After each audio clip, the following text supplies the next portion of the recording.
Hello student, welcome to our channel chemistry for competitor. तो आज की इस क्लास में हम लोग देखने वाले हैं क्रिस्टल फील्ड स्प्लिटिंग को अफेक्ट करने वाले फैक्टर कौन कौन से होते हैं। हम लोगों ने लास्ट क्लास में देखा था कि क्रिस्टल फील्ड थ्योरी क्या होता है और इनमें डी ऑर्बिटल की जो स्प्लिटिंग होती है वो कैसे होती है। मतलब टेट्राहेड्रल एंड ऑक्टाहेड्रल में डी स्प्लिटिंग को लास्ट लेक्चर में हम लोग एक्सप्लेन कर चुके हैं। अभी देखेंगे कि जो CFSC वैल्यू है उसको अफेक्ट करने वाले फैक्टर कौन कौन से होते हैं। जो क्रिस्टल फील्ड स्प्लिटिंग होती है वो किस कारण से होती है। मान लो हमारे पास कोई कॉम्प्लेक्स दिया है, उस कॉम्प्लेक्स का जो लिगेंड होता है, लिगेंड का जो डोनर एटम है, उस donor atom and central atom के बीच में जो भी रिपल्सन होता है, उस रिपल्सन के कारण ही क्या होता है, क्रिस्टल फील्ड स्प्लिटिंग होती है। और जैसे जैसे इनमें रिपल्सन होगा वैसे वैसे उसकी मतलब जैसा जैसा रिपल्सन होता जाएगा वैसे वैसे उसकी क्रिस्टल फील्ड स्प्लिटिंग भी इंक्रीज होती जाएगा। जितना ज़्यादा repulsion, crystal field splitting energy भी उतनी ही ज़्यादा रहेगी। तो हम देखते हैं कि इसको जो अफेक्ट करने वाले होते हैं फैक्टर वो कौन कौन से होते हैं। फर्स्ट है nature of central atom. Central atom का नेचर कैसा होता है इसके ऊपर भी CFSC वैल्यू डिपेंड करता है। तो फर्स्ट पॉइंट आता है उसमें प्रिंसिपल क्वांटम नंबर। अगर हम देखते हैं कि जैसे जैसे हम टॉप टू बॉटम आते हैं, मतलब 3D 4D 5D, तो 5D का जैसे जैसे डाउन आएंगे वैसे वैसे उसका साइज़ इंक्रीज होता जाएगा। और जैसे जैसे साइज़ इंक्रीज होता है क्रिस्टल फील्ड वैल्यू भी उसकी क्या होगी, इंक्रीज होगी।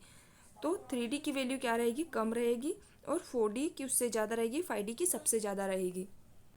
फर्स्ट पॉइंट ये हो गया कि जितनी ज़्यादा प्रिंसिपल क्वांटम नंबर उतना ज़्यादा उसका CFSC वैल्यू। नेक्स्ट पॉइंट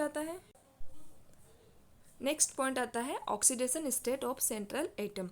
जो सेंट्रल मेटल हमारे पास दी हुई होती है, मान लो वो 3D की मेटल हो, 4D की मेटल हो, 5D की मेटल हो, उस मेटल में जितना ज़्यादा ऑक्सीडेशन नंबर रहेगा उसकी CFSC वैल्यू भी उतनी ही ज़्यादा रहेगी। मान लो अगर ऑक्सीडेशन स्टेट उसका इंक्रीज होता है तो उनका क्या होगा, अट्रैक्शन भी, मेटल एंड लिगेंड के बीच का अट्रैक्शन भी बढ़ जाएगा। और जो लिगेंड एंड सेंट्रल एटम के बीच में जो डिस्टेंस है वो डिस्टेंस क्या हो जाएगी, कम हो जाएगी। डिस्टेंस कम होने के कारण उनमें रिपल्सन इंक्रीज हो जाएगा, और जैसे जैसे रिपल्सन बढ़ेगा उसकी CFSC वैल्यू भी क्या हो जाएगी, इंक्रीज हो जाएगी। तो जैसे जैसे सेंट्रल मेटल की ऑक्सीडेशन स्टेट इंक्रीज वैसे उसकी CFSC वैल्यू भी इंक्रीज हो जाएगी। मान लो हमारे पास कोई कॉम्प्लेक्स दिया है और उस कॉम्प्लेक्स में अगर हम उसकी मेटल की ऑक्सीडेशन स्टेट देखते हैं तो ऑक्सीडेशन स्टेट +2 एंड +3 है। तो इस केस में तो हम इजीली बता सकते हैं कि किसकी CFSC ज़्यादा है, क्योंकि यहाँ पर +3 ऑक्सीडेशन स्टेट ज़्यादा है, इसलिए +3 की ऑक्सीडेशन स्टेट ज़्यादा होने के कारण इसकी CFSC वैल्यू ज़्यादा रहेगी as compare to iron +2, titanium +3 and CO +3। अब अगर हम यहाँ पर देखते हैं कि दोनों के ऑक्सीडेशन स्टेट तो सेम है, ठीक है, और ये दोनों भी क्या है, 3D ट्रांजिशन सीरीज के एलिमेंट है। तो अब यहाँ पर हम कैसे फाइंड आउट करें कि ये किसकी CFSC वैल्यू ज़्यादा है। तो इसके लिए एक और हमारे पास फैक्टर है कि इसमें हमें देखना होगा उसका D ऑर्बिटल, जिसमें जितना ज़्यादा वेकेंट D ऑर्बिटल रहेगा उसकी CFSC वैल्यू उतनी ज़्यादा रहेगी। और अगर उसका D ऑर्बिटल मतलब वेकेंट D ऑर्बिटल कम है तो उसकी CFSC वैल्यू क्या हो जाएगी, कम हो जाएगी। तो उसको हम नेक्स्ट पॉइंट में देखने वाले हैं। थर्ड पॉइंट आता है हमारे पास कि नंबर ऑफ D इलेक्ट्रॉन, मतलब जितने ज़्यादा D इलेक्ट्रॉन, या फिर ऐसा बोल सकते हैं हम कि जितने ज़्यादा वेकेंट D ऑर्बिटल प्रेजेंट रहेंगे उसका CFSC वैल्यू भी उतना ही ज़्यादा रहेगा। तो हम एग्जांपल लेते हैं यहाँ पर। मान लो हमारे पास एग्जांपल है titanium 3+ ion and cobalt 3+ ion. तो टाइटेनियम 3+ आयन का अगर हम इलेक्ट्रॉनिक कॉन्फ़िगरेशन देखते हैं तो होता है ऑर्गन 3D2 4s2। अब यहाँ पर ऑक्सीडेशन स्टेट इसकी कितनी है, +3, तो हम इसमें से 3 इलेक्ट्रॉन को रिमूव कर देंगे। फाइनल इलेक्ट्रॉनिक कॉन्फ़िगरेशन हो जाएगा 3D1। 3D1 को अगर हम इलेक्ट्रॉन इसमें अगर हम फिल करते हैं तो इस टाइप से हो जाएगा, यहाँ पर 1D ऑर्बिटल आ जाएगा। फिर अगर हम कोबाल्ट का देखते हैं तो कोबाल्ट का इलेक्ट्रॉनिक कॉन्फ़िगरेशन रहेगा ऑर्गन 3D7 4s2। इसमें भी कोबाल्ट 3+ ऑक्सीडेशन स्टेट में अगर हम यहाँ से 3 इलेक्ट्रॉन को रिमूव कर देंगे तो फाइनल हो जाएगा 3D6। अब 6 इलेक्ट्रॉन को हम यहाँ पर फिल करते हैं, 1 2 3 4 5 6। यहाँ पर क्या है, एक भी वेकेंट ऑर्बिटल नहीं है। अगर हम इस केस में देखते हैं तो यहाँ पर कितने, चार ऑर्बिटल है जो कि वेकेंट है।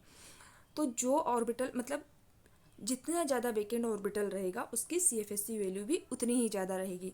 तो अगर इन दोनों के केस में हम देखते हैं तो यहाँ पर जो टाइटेनियम है उसमें 4 ऑर्बिटल वेकेंट है, लेकिन अगर हम कोबाल्ट की बात करते हैं तो यहाँ पर एक भी ऑर्बिटल वेकेंट नहीं है।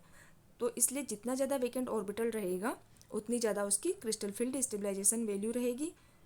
तो यहाँ पर टाइटेनियम की क्रिस्टल फील्ड वैल्यू क्या है, ज़्यादा है as compare to cobalt 3+ ion.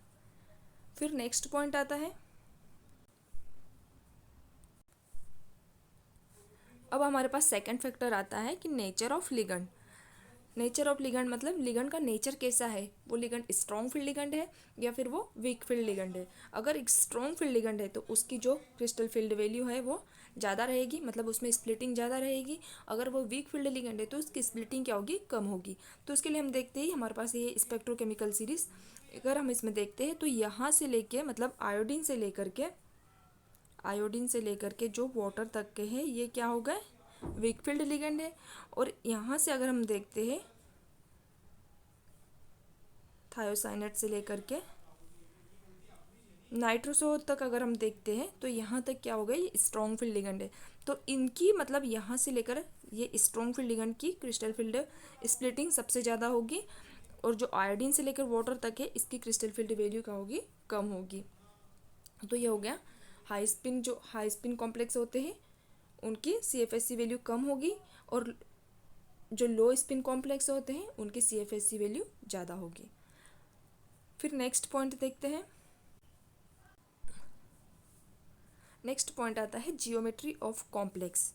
Complex की जियोमेट्री के ऊपर भी डिपेंड करता है कि उसका CFSU कितना है, मतलब CFSU किसका ज़्यादा रहेगा किसका कम रहेगा। तो यहाँ पर हम देखते हैं कि सबसे ज़्यादा CFSU किसका है, स्क्वायर प्लेनर का है, फिर टेट्रागोनल का, देन ऑक्टाहाइड्रल, और सबसे कम होता है CFSU वैल्यू वो होता है टेट्राहाइड्रल का। अगर हम टेट्राहाइड्रल का देखते हैं तो टेट्राहाइड्रल का होता है 0.44। स्क्वायर प्लेनर का देखते हैं तो स्क्वायर प्लेनर का होता है 1.3। अगर हम ऑक्टाहाइड्रल का देखते हैं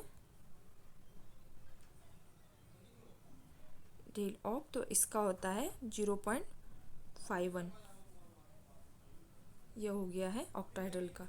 तो मतलब सबसे ज़्यादा वैल्यू रहेगी CFSE square planar, then tetragonal, then octahedral, और सबसे जो कम रहेगी वो टेट्राहाइड्रल। ये हो गए हैं कुछ फैक्टर जो कि CFSE वैल्यू को अफेक्ट करते हैं। नेक्स्ट क्लास में हम देखने वाले हैं कुछ क्वेश्चन, उसके अकॉर्डिंग आप लोगों को आसानी से समझ में आ जाएगा।